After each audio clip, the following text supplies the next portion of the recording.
मंगल भवन मंगलहारी द्रवौ सुदशरथ अजिर बिहारी सुनि सुर विनय ठाढ़ी पछताती भई सरोज विपिन हे दुरारी देख देव पुनि कहहि निहोरी मातु तोहि नहीं थोरी थोरी विस्मय हर्ष रहित रघुराऊ तुम जानौ सब राम प्रभाऊ जीव करम बस सुख दुख भागी जाहि आवत देव हित लागी बार बार कहि चरण सकोची चली विचारि विबुध मति पोची ऊंच निवास नीच करतूती देख न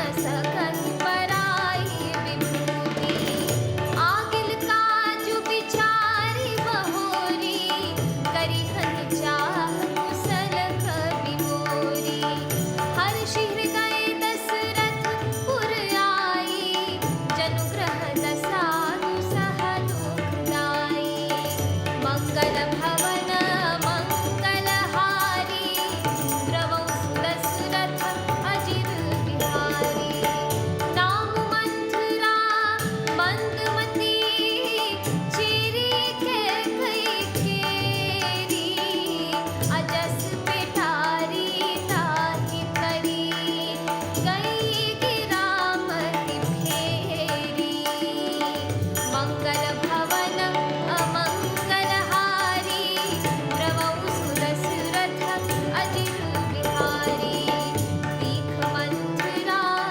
नगर बनावा मंजुल मंगल बाज बधावा पूछे सी लोगन काहू छाहू राम तिलक सुनि भावुर दाहू करै विचार कुबुद्धि कुजाति होई अकाजु कवनि विधिराति देखि लागी मधु कुटिल किराती जिमि गवत कैले उठे हाथी भरत मातु पहि कई बिलखानी कान मनि हसि कह हसि रानी उतर दीन ले उसासु नारी चरित करि ठारहि आसु हसि कह रानी गालु बड़ तोरे दीन लखन सिख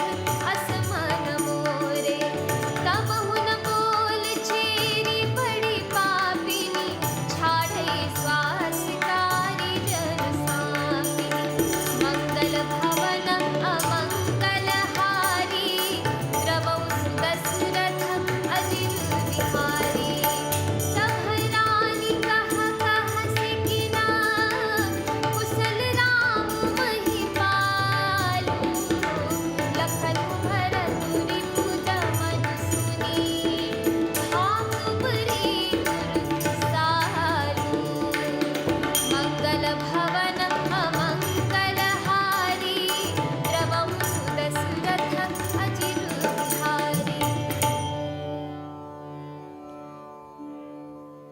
अर्थात देवताओं की विनती सुनकर सरस्वती जी खड़ी खड़ी पछता रही हैं कि हाय मैं कमल वन के लिए हेमंत ऋतु की रात हुई।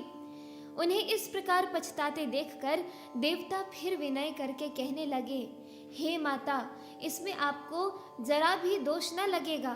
श्री रघुनाथ जी विषाद और हर्ष से रहित हैं। आप तो श्री राम जी के सब प्रभाव को जानती ही हैं। जीव अपने कर्मवश ही सुख दुख का भागी होता है। अतएव देवताओं के हित के लिए आप अयोध्या जाइए। बार बार चरण पकड़कर देवताओं ने सरस्वती जी को संकोच में डाल दिया। तब वह यह विचार कर चली कि देवताओं की बुद्धि ओछी है। इनका निवास तो ऊंचा है पर इनकी करनी नीची है।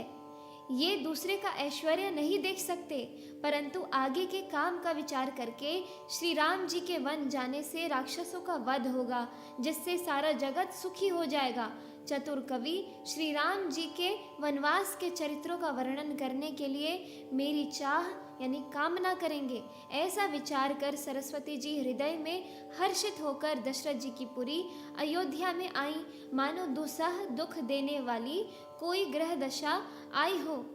मंथरा नाम की कैकई की एक मंद बुद्धि दासी थी। उसे अपयश की पिटारी बनाकर सरस्वती उसकी बुद्धि को फेर कर चली गई। मंथरा ने देखा कि नगर सजाया हुआ है, सुंदर मंगलमय बधावे बज रहे हैं। उसने लोगों से पूछा कि कैसा उत्सव है। उनसे श्री रामचंद्र जी के राज तिलक की बात सुनते ही उसका हृदय जल उठा। वह दुर्बुद्धि नीची जाति वाली दासी विचार करने लगी कि किस प्रकार से यह काम रात ही रात में बिगड़ जाए। जैसे कोई कुटिल भीलनी शहद का छत्ता लगा देखकर घात लगाती है कि इसको किस तरह से उखाड़ लूं। वह उदास होकर भरत जी की माता कैकेयी के पास गई। रानी कैकेयी ने हंसकर कहा, तू उदास क्यों है? मंथरा कुछ उत्तर नहीं देती, केवल लंबी सांस ले रही है और त्रिया चरित्र करके आंसू ढरका रही है। रानी हंसकर कहने लगी कि तेरे बड़े गाल हैं, तू बहुत बढ़ बढ़कर बोलने वाली है। मेरा मन कहता है कि लक्ष्मण ने तुझे कुछ सीख दी है, यानी दंड दिया है, तब भी वह महापापिनी दासी कुछ भी नहीं बोलती। ऐसी लंबी सांस छोड़ रही है मानो काली नागिन फुफकार छोड़ रही हो। तब रानी ने डर कर कहा, अरे कहती क्यों नहीं? श्री रामचंद्र, राजा लक्ष्मण, भरत और शत्रुघ्न कुशल से तो है। यह सुनकर कुबरी मंथरा के हृदय में बड़ी ही पीड़ा हुई। इस एपिसोड में इतना ही। आगे की कथा सुनने के लिए कृपया मेरे YouTube चैनल को ज़रूर सब्सक्राइब करें। जय सिया राम।